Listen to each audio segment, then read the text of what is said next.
প্রিয় শিক্ষার্থী সকল, প্রাথমিক গণিত পঞ্চম শ্রেণী। আজ আমাদের বিষয় হচ্ছে 104 পৃষ্ঠার সমস্যাগুলোর সমাধান। আমরা প্রথমে 104 পৃষ্ঠার গত পর্বে 10 পর্যন্ত সমস্যাগুলোর সমাধান করেছিলাম। এই পর্বে আমরা 11 থেকে সমস্যাগুলোর সমাধান করব। 11 নম্বর অঙ্কই বলা হচ্ছে উপকূলীয় একটি উপজেলার জনসংখ্যা ছিল 76,350 জন। সমুদ্র উপকূলের পানির উচ্চতা বৃদ্ধির কারণে 4% মানুষ অন্যত্র চলে গেল।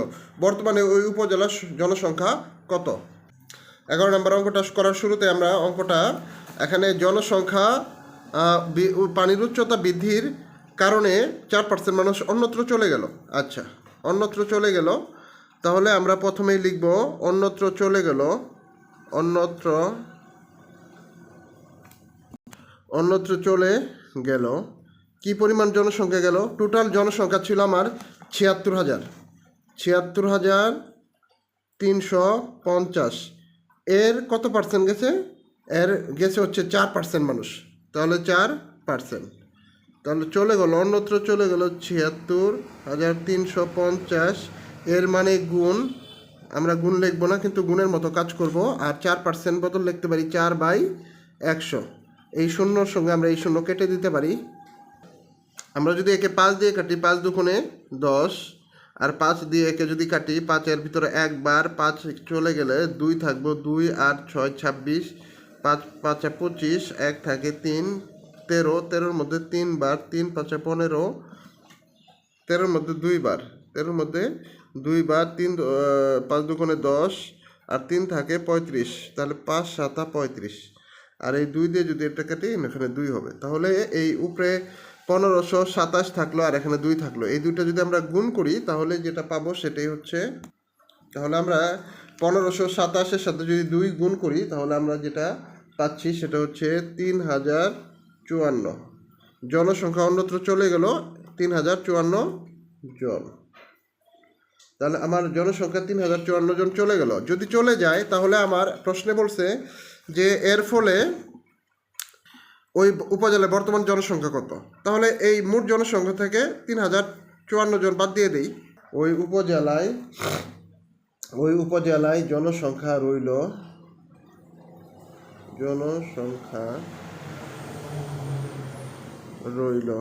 বর্তমানে রইল কতজন? আমার মোট জনসংখ্যা হচ্ছে 76,350 জন, আর চলে গেল 3054 জন। 3054 জন চলে গেল। 3054 জন যদি চলে যায়, তাহলে আমরা এটা বিয়োগ করে আমরা পাবো 73,296 জন। অর্থাৎ বর্তমানে ওই উপজেলায় জনসংখ্যা রইল 73,296 জন। এটাই আমাদের উত্তর। 12 নম্বর অঙ্ক বলতেছে বার্ষিক 5% মুনাফায় 600 টাকা বিনিয়োগ করলে 5 বছরে মুনাফা সহ আসল কত হবে? আচ্ছা, এখানে কি কি দেওয়া আছে আমরা এগুলা লিখে ফেলি। 12 নাম্বারটা, 12 নাম্বার দেওয়া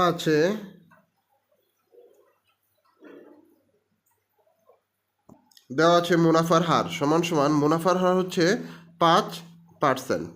আচ্ছা, আসল কত? আসল হচ্ছে 600 টাকা। আসল সমান সমান 600 টাকা।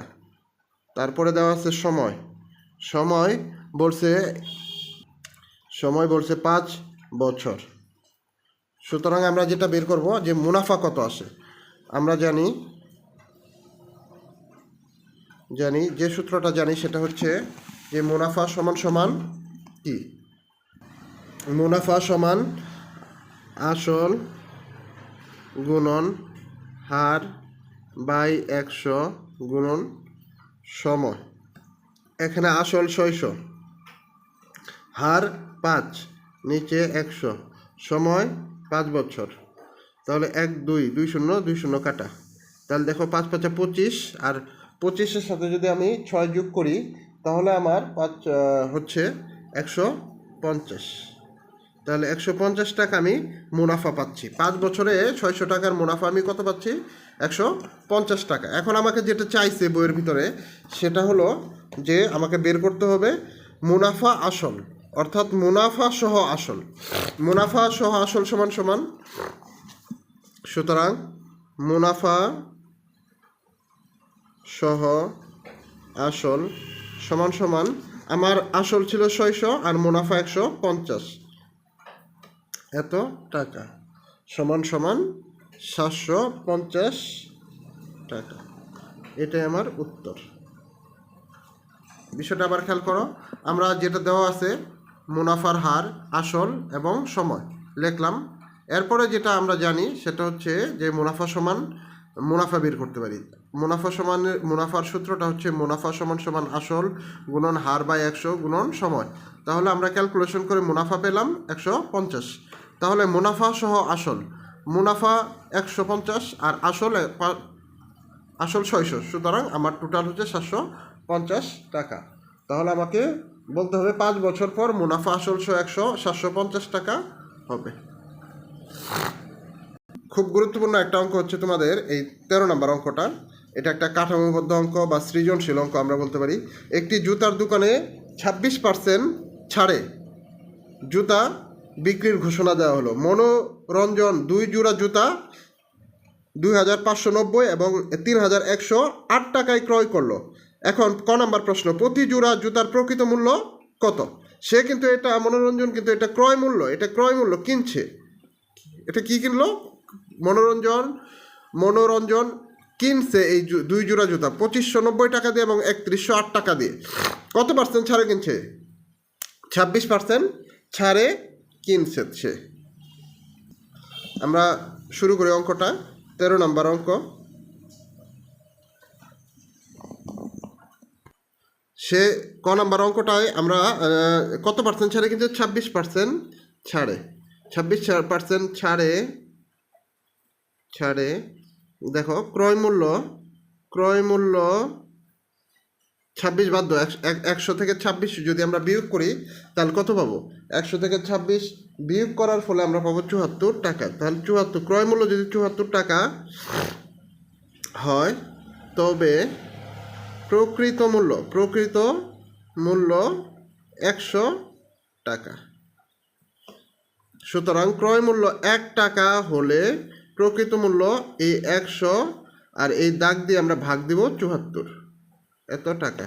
সুতরাং ক্রয় মূল্য প্রথম 2 জোড়া কিনছে, প্রথম জোড়ার মূল্য হচ্ছে 2590 ক্রয় মূল্য। তাহলে এত এর হলে এটার প্রকৃত মূল্য কত? 100 গুণন এই সংখ্যাটা আমরা লিখব 2590 আর নিচে 74, এত টাকা। এখন আমরা এটা ক্যালকুলেশন করব।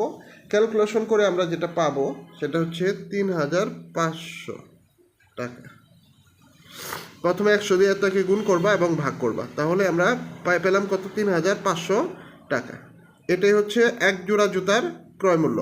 আবার দ্বিতীয় জোড়ার ক্ষেত্রেও একই জিনিস, ক্রয় মূল্য 74 টাকা।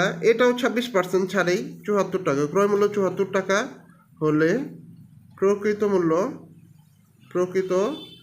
মূল্য 100 টাকা। সুতরাং যদি আমার ক্রয় মূল্য 1 টাকা হলে প্রকৃত মূল্য 100/74 টাকা। সুতরাং ক্রয় মূল্য দ্বিতীয় জোড়ার ক্রয় মূল্য ছিল 3108 টাকা। 3108 টাকা যদি হয় তাহলে এই 100-র সাথে 3108 টাকা গুণ আর নিচে 74 সমান সমান যেটা হবে 3100, এটা যদি আমরা ক্যালকুলেশন করি 4200 টাকা। 100 দিয়ে আমরা এটাকে গুণ করব অথবা 74 দিয়ে এটাকে ভাগ করো এবং 100 দিয়ে গুণ করো, তাহলেই হবে। এই দেখো 74 এর ভিতরে 42 বার যাবে, তাহলে পরে 42 থেকে 42 আর এই 20 এত টাকা। তাহলে এটাই আমাদের উত্তর। দেখো 2590 টাকা দিয়ে যে জোড়া জুতা কিনছিল সেটা 26% ছাড়ে কিনছিল, কিন্তু এটার প্রকৃত মূল্য ছিল 3500 টাকা। এবং সে 3108 টাকা দিয়ে যে জুতাটা কিনছিল এটাও 26% ছাড়াই কিনছিল। এটার প্রকৃত মূল্য হচ্ছে 4200 টাকা। এভাবে আমরা ক নাম্বার অঙ্কটা করব। এবার আমরা খ নাম্বার অঙ্কটা করি। খ নম্বরে বলা আছে জুতা ক্রয় বাবদ তার কত টাকা সাশ্রয় হলো। আচ্ছা, জুতা ক্রয় বাবদ তার কত টাকা সেভ হইলো বা সাশ্রয় হয়েছে। 2 জোড়া জুতার সে কত টাকা দিয়ে কিনছিল, ক্রয় মূল্য বের করি আমরা। একটা ছিল 2590, আরেকটা ছিল 3108। এটা ছিল তার ক্রয় মূল্য, সেই টাকা দিয়ে সে কিনছিল না। তাহলে আমরা দেখি সে কত টাকা দিয়ে কিনলো টোটাল। সে টোটাল 2 জোড়া জুতা কিনলো।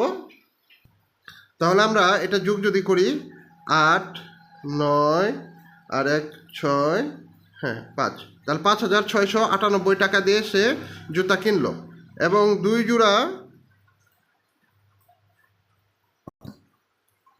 জোড়া জুতার প্রকৃত মূল্য ছিল একটা 3500 টাকা আর একটা 4200 টাকা। তাহলে দুইটা মিলে টোটাল প্রকৃত মূল্য হচ্ছে আমার 7700 টাকা। তাহলে আমার সেফ হইল কত, সাশ্রয় হইল কত। আমরা এটাই লিখবো যে মোট সাশ্রয় হলো কত হলো। আমার 7700 টাকা প্রকৃত মূল্য হয়, কিন্তু আমি কিনতে পারছি টোটাল 5698 টাকা দিয়ে। সুতরাং কত টাকা কম হলো, এটা আমরা সাশ্রয় হলো, এটা বিয়োগ করলে পাবো। এটা যদি বিয়োগ করি 2 বসে 0 0 তারপরে 2, অর্থাৎ 2002 টাকা আমার সাশ্রয় হইল। এটাই আনসার। অঙ্কটা দেখো তোমরা ভালো করে। নম্বর অঙ্কটা 2 জোড়া জুতার ক্রয় মূল্য বের করলাম আমরা, তারপরে 2 জোড়া জুতার প্রকৃত মূল্য বের করলাম। প্রকৃত মূল্য থেকে ক্রয় মূল্য যদি বাদ দেই তাহলে আমার সাশ্রয় হলো কত টাকা, আমরা এটা বের করলাম 2002 টাকা। মোস্ট ইম্পর্ট্যান্ট একটা অঙ্ক। 14 নাম্বার, মতিন সাহেব মাসিক আয় 55,500 টাকা এবং তার মধ্য থেকে তিনি 13,875 টাকা বাড়ি ভাড়া বাবদ ব্যয় করেন। কবির সাহেবের মাসিক আয় 48,000 টাকা, তিনি বাড়ি ভাড়া বাবদ 14,400 টাকা ব্যয় করেন। ক নম্বর প্রশ্ন, তাদের প্রত্যেকের আয়ের উপর বাড়ি ভাড়া বাবদ ব্যয় শতকরায় প্রকাশ করো। অর্থাৎ মতিন সাহেবেরটাও শতকরায় প্রকাশ করতে হবে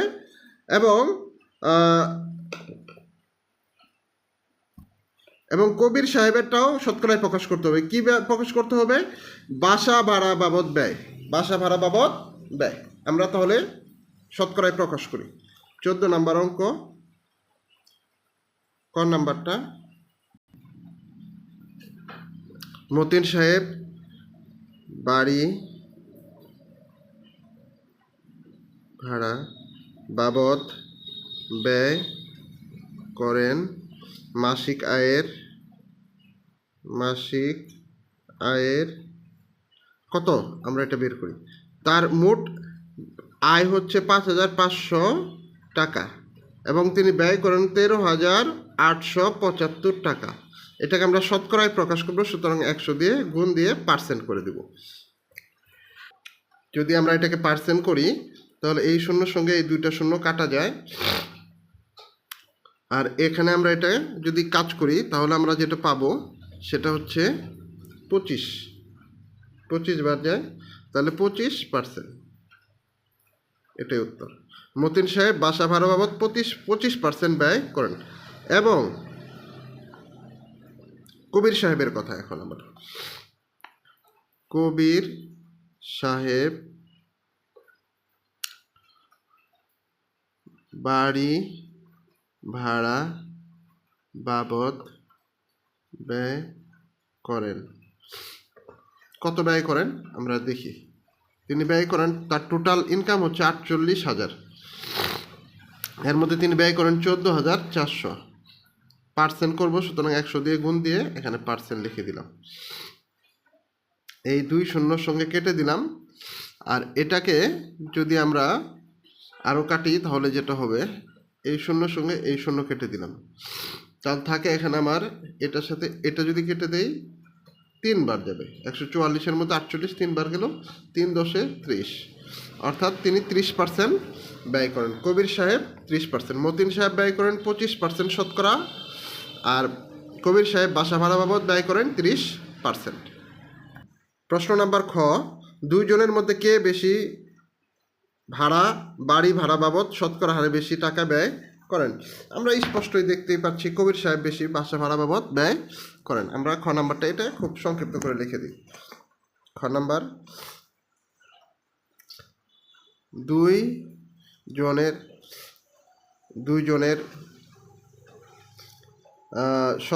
শতকরা ব্যয় 25% ও 30%।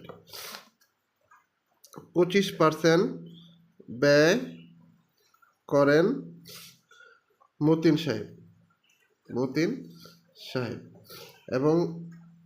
এবং 30% ব্যয় করে কবির সাহেব। সুতরাং তাদের 2 জনের মধ্যে কবির সাহেব বেশি ব্যয় করে। কবির সাহেব বাড়ি ভাড়া বাবদ শতকরা হারে বেশি টাকা ব্যয়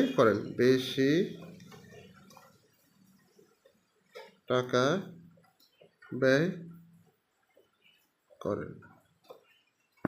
আর এর মাধ্যমে আমরা এই খ নাম্বারটাও দেখলাম যে এখানে 2 জনের মধ্যে কবির সাহেব বেশি ব্যয় করেন।